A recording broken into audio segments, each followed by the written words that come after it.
দর্শক এই বিষয়ে আলোচনার জন্য আমাদের সঙ্গে ভার্চুয়ালি যুক্ত হয়েছেন essential commodity importers association of বাংলাদেশের সভাপতি জেএম গোলাম নবী।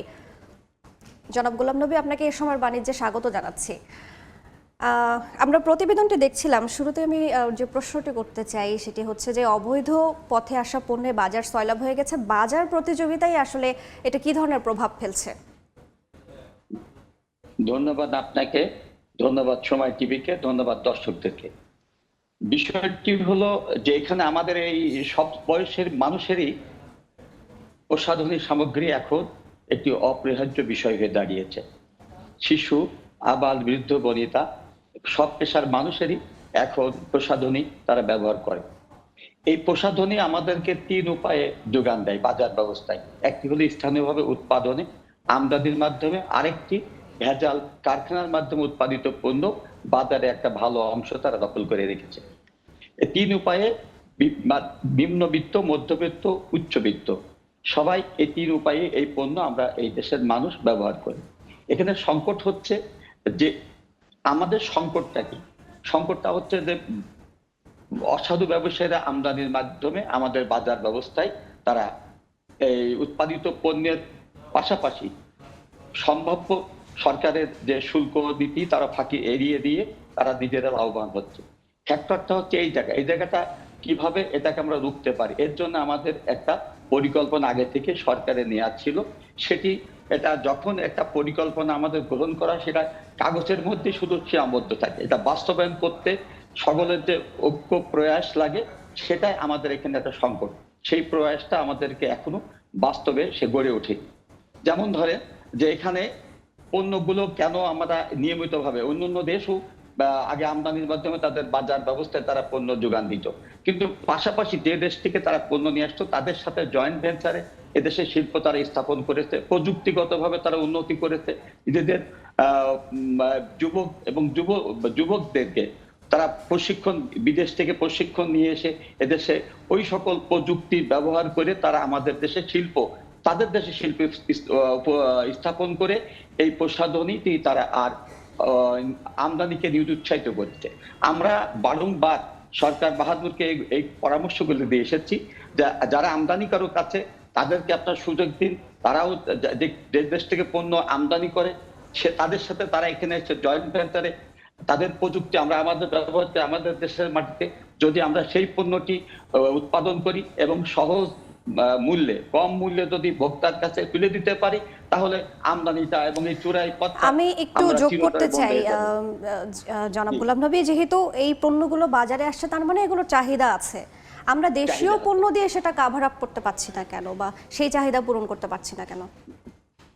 সমস্ত চাহিদার মাত্র 60% পণ্য আমরা দেশীয় উৎপাদনের ভিত্তিতে আমরা বাজার ব্যবস্থাকে যোগান দিই।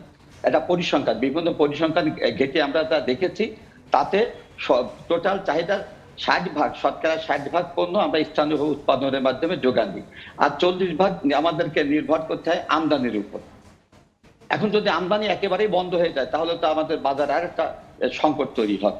এই জন্য আমদানিটা আমাদের তো কোনো উপায়ে বন্ধ করা যাবে না, আমদানির বৈধতাকে আমদানিটাকে আরো সহজীকরণ করতে হয়। আমদানির ক্ষেত্রে কি কোনো ধরনের কোনো বাধা বা প্রতিবন্ধকতা এরকম কিছু আছে? এখানে বিষয়টি ওরকম না, বিষয়টি হলো সেটি হচ্ছে আমদানিতে অতি চড়া শুল্ক আরোপ করা আছে, যেহেতু এটা প্রসাধনী পণ্য। এই চড়া শুল্কটাকে ফাঁকি দিয়ে অতি মুনাফা করার জন্য এক ধরনের চোরা কারবারিরা এই সুযোগটা নেয়, শুধুমাত্র তাদের নিজের স্বার্থ চরিতার্থ করার জন্য। মুনাফাটা তারা নিজেদের অতি মুনাফা করার তাগিদে এই পথে তারা পা বাড়ায়, আমার মানে সমীক্ষা বলতেছে। আচ্ছা, ব্যাগেজ নীতিমালা কঠোরের তাগিদ দেয়া হয়েছে, এটি আসলে মানে কিভাবে করা যায় আপনার কাছে কি মনে হয়? ব্যাগেজে যে পণ্যগুলো সাধারণত আমাদের দেশে, আমাদের এখানে যে ব্যাগেজ রুলস বা নীতিমালা আমাদের দেশে রয়ে গেছে, সেখানে সরকার একটা পর্যায়ে ব্যাগেজ ছাড় দেয়। সেখানে সরকার যদি সেই প্যাসেঞ্জার বা সেই যাত্রী যদি ওই পণ্য নিয়ে আসে, সেটা তার কি বলে শুল্কর বাইরে থেকে যায়। এই পণ্যটা ঠেকানো আমাদের রাষ্ট্রের নীতি বা কাস্টম নীতির আওতাভুক্ত না। আর এর বাইরে যদি কোনো পণ্য নিয়ে আসে তখন সেখানে রাষ্ট্রের যারা দায়িত্বপ্রাপ্ত আছে, কাস্টম আছে, এনপিআর আছে, সরকারের অন্যান্য প্রশাসন ব্যবস্থা আছে, সেখানে তারা বাজার তৈরি করে।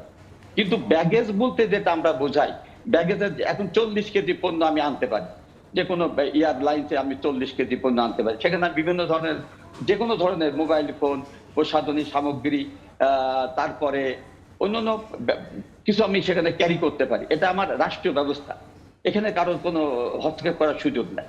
কিন্তু আচ্ছা, যদি 42 কেজি হয়। আমরা একেবারে আলোচনার শেষ দিকে আছি এবং সবশেষে আপনার কাছে আমি জানতে চাই যে সার্বিকভাবে আসলে করণীয় কি হতে পারে এই অবৈধ পথে পণ্যগুলো যদি আনা বন্ধ করা যায়। হ্যাঁ, ধন্যবাদ, আপনি গুরুত্বপূর্ণ একটি প্রশ্ন করেছেন। এটা বন্ধ করার উপায় হচ্ছে, রাষ্ট্র তো একটা শব্দ, রাষ্ট্রে যারা ব্যবস্থাপনায় আছে, যারা রাষ্ট্রের গুরু দায়িত্বে আছে, এদেশের স্কলার যে ব্যক্তিবর্গ আছে, ব্যবসায়ী নেতৃবৃন্দ আছে, আর এখানে বিনিয়োগের জন্য একটা ব্যবস্থা যদি থাকে, বিনিয়োগ, ব্যবসায়ী এবং রাষ্ট্রের দায়িত্বরত যে সকল আমাদের কর্মকর্তাগণ আছে, যৌথভাবে আমরা যদি এটা নিয়ে একটা রাউন্ড টেবিল আলোচনা করি এবং এর উপায়টা যদি আমরা খুঁজে বের করতে পারি, তাহলে এটা স্থায়ী সমাধান সম্ভব। তাছাড়া একটা সাময়িকভাবে কোনো কিছু করে এটা ব্যবস্থা বন্ধ করা খুবই দুর্বল। আমরাও প্রত্যাশা রাখি যে অবৈধ পথে এইসব পণ্য বাজারে ঢোকা বন্ধ হোক। জেডএম গোলাম নবী, আপনাকে আমাদের সঙ্গে যুক্ত হওয়ার জন্য অসংখ্য ধন্যবাদ। আপনাকেও ধন্যবাদ। এতক্ষণ আমাদের সঙ্গে যুক্ত ছিলেন Bangladesh association essential commodity imports association of বাংলাদেশের সভাপতি জেডএম গোলাম নবী।